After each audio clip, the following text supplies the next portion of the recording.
So about a week ago, popular YouTuber and podcaster Legend of Winning went on a podcast and called Shaquille O'Neal overrated. Why is Shaq so low? Okay, so He's overrated, that's why. Now this is a very hot take, but it got me curious because it's not something you hear people argue often. Has Shaq really gotten overrated by NBA fans, or are people just forgetting how amazing he was in his prime? To answer that question, in this video, I'm going to go through every point Lowe made in this podcast and explaining why he believes Shaq to be overrated and come to my own conclusion. I think people get caught up in this concept of like him being the most dominant big at the time, which is really just he was just the most physically imposing player. But when you talk about dominant, like, bro, like it's not like he did things that we've never ever seen before from a statistical standpoint. No, you did not. No. From an eye test standpoint. From an eye test. Yes, that's what I'm saying. So you're when they say dominant, they're just talking about physically imposing. So the first point Lowe argues is that fans will argue Shaq is the most dominant player in NBA history, and he believes Shaq was never the most dominant statistically, and he never did things we've never seen before from a statistic standpoint. One thing that needs to be established when making the argument for the most dominant player ever, it truly comes down to your definition of dominant. Some people would argue Wilt Chamberlain was the most dominant player in NBA history because of his 50 point per game seasons and 30 rebound per game seasons he would average, but they would also forget the fact that Wilt did this at a time where there were like 8 teams in the NBA, and he wasn't even able to get the job done because of Bill Russell. Wilt Chamberlain can't possibly be the most dominant player in NBA history when he couldn't even dominate the best centers of his time. But you also wouldn't argue that Bill Russell was the most dominant player in NBA history either, even though he's won more times than any other player has before in history, and defensively, you could argue he was the most dominant, but because of his offense, nobody would make the argument. Michael Jordan went 6-0 in the finals and was truly separated from the rest of the NBA because of how amazing he was. But nobody's going to argue that Michael Jordan is the most dominant player in NBA history. They say he's the greatest. So, it comes down to the difference between greatest and most dominant. There is no true metric for either of these labels, so it leaves it up to NBA fans and analysts to decide who's the greatest and most dominant.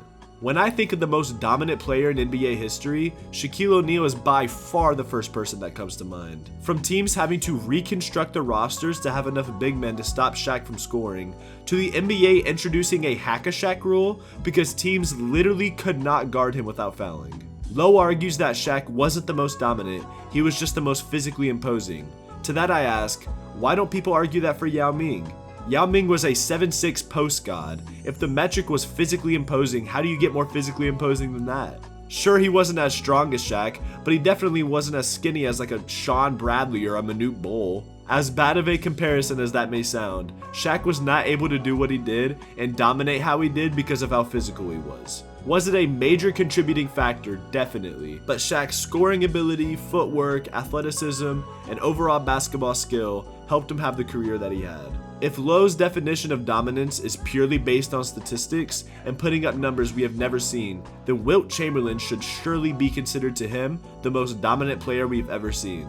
And when you compare the overall careers, accolades, and players, I believe that Shaquille O'Neal is easily better than Wilt Chamberlain and more dominant. If Legend ever does come across this video, I would genuinely want to hear what his definition of dominance is in basketball. How I look at it is the most unguardable player that no matter what the other team does or tries, defensively there is no stopping them from scoring, rebounding, and simply outplaying them. With that definition, my vote goes to Shaq. He didn't dominate the boards. He really didn't even dominate scoring unless it was like some egregiously bad center on the opposing side.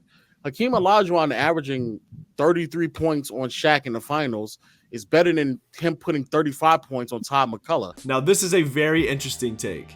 In the beginning, Lowe argues Shaq never dominated the rebounds or scoring. From a rebounding standpoint, in the 2000 and 2001 playoffs, Shaq averaged over 15 rebounds a game. Shaq also averaged over 10 rebounds a game every single year of his career from his rookie year up to his 2004 season. When you compare his rebounding numbers again to a Bill Russell or a Wilt Chamberlain, no, he's not the greatest rebounder of all time, but statistically, he still proved he could dominate rebounding the ball. And in scoring, again, Shaq averaged over 30 points a game multiple times in the finals, playoffs, and regular season against some of the best players in NBA history.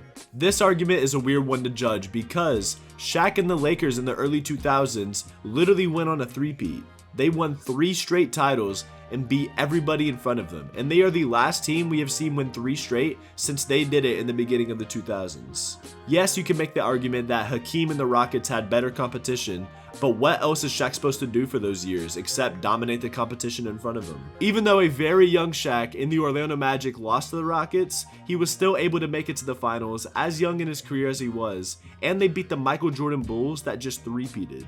If the argument is based around times when Shaq underperformed and lost, like 2004 or 1999, then that argument is valid. But when you start discrediting times Shaquille O'Neal won championships dominantly because of the finals competition he faced, the argument makes no sense. Nobody is discrediting Tim Duncan's championship in 2007 when he beat a young LeBron James and 14 G League players, so why are we doing it for Shaq? When it comes to arguing Hakeem versus Shaq all time, I truly believe it can go either way, and I see the arguments for both sides. I personally give the edge to Shaq because I believed as skilled as Hakeem was, Shaq was a better scorer, as good as a defender, and a better winner than Hakeem was. Whether Shaq is the most dominant or not, or if Hakeem was a better player than him or not, the original take was, is Shaq overrated? Everything being overrated is just, again, based off of what people rate you, right? So not necessarily saying he's bad or good. It's just that if people have him over Hakeem, I would have to ask why. So I'm assuming this entire argument came up after somebody said that Shaq was either better than Hakeem, or Lowe saying that Hakeem is better than Shaq and getting pushback for it. But one part of that clip, Lowe said something I found very interesting. Being overrated is based on what people rate you. Which he's not wrong, and Lowe isn't the first to do this, but many NBA fans will take a quote or a rating or viewpoint from a small group of NBA fans, disagree with it, and then act as if that is the overall viewpoint on the subject. If we base Shaq's ratings on the 9-year-olds on Twitter that put Shaq in the GOAT debate and call him better than Kareem, obviously that's overrating Shaq. Oh brother, this guy stinks! But I would argue 95% of NBA fans don't believe any of that at all, and most people have Shaq outside of their top 5. Shaq is very worthy of criticism. For as much as he won in his career, I do think Shaq underachieved a lot and could have accomplished so much more, and there are many other bad parts of Shaq's career. But as it stands right now, I think Shaq is perfectly rated as he is, and if I had to take it a step further, based on the takes I just heard Lowe give, I'd say Shaq may be inching closer to being underrated, but I don't think he's at that point yet. But let me know what you guys think. Do you think Lowe is right about Shaq becoming overrated, or do you think he is rated the way he should be? Or do you think he's becoming underrated? Leave it in the comments below. I appreciate all of you watching, but that's all I got for today. Make sure to check out my last video where I actually discussed my top 10 center list of all time, and you may be surprised on where Shaq ended up. And last thing I'll throw in there, this video will be published on June 22nd, which is my birthday. So if you want to get me a birthday present, make sure to like and subscribe to the video. Or if you disliked it, dislike it and move on. But with that being said, I'm out of here, and I'll see you on the next one.